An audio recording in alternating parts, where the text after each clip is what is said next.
പരിശുദ്ധമായ ഖുർആൻ പറയുന്നു, ദുനിയാവിലും ആഖിറത്തിലും അള്ളാഹു നിനക്ക് ഇടുക്കമുള്ള ജീവിതം തരുമെന്ന് വിശുദ്ധമായ ഖുർആൻ. അള്ളാഹു കാക്കുമാറാകട്ടെ. ദുനിയാവിലും അള്ളാഹ് നിന്നെ ഇടുക്കും. സമാധാനമില്ല, സന്തോഷമില്ല, ഞെരുക്കമുള്ള ജീവിതം. നിനക്ക് എന്തൊക്കെ ഉണ്ടെന്ന് പറഞ്ഞാലും ഒന്നുമില്ല.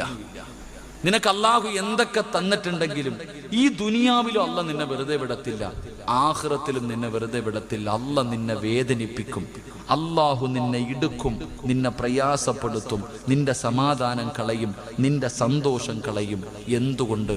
അള്ളാഹുടെ കലാമിനെ ധിക്കരിച്ചതുകൊണ്ട്. അള്ളാഹു കാത്തിരക്ഷിക്കുമാറാകട്ടെ. അത് തന്നെയാണ് ഇന്ന് നമ്മുടെ ഏറ്റവും വലിയ പ്രശ്നം. നമ്മുടെ വീടിനകത്ത് സമാധാനമുണ്ടോ? എല്ലാവരും ചോദിക്കുന്നത്, ഉസ്താദെ വീട്ടിൽ സമാധാനമില്ല, വലിയ കൊട്ടാരം പണിത് വെച്ചിട്ടും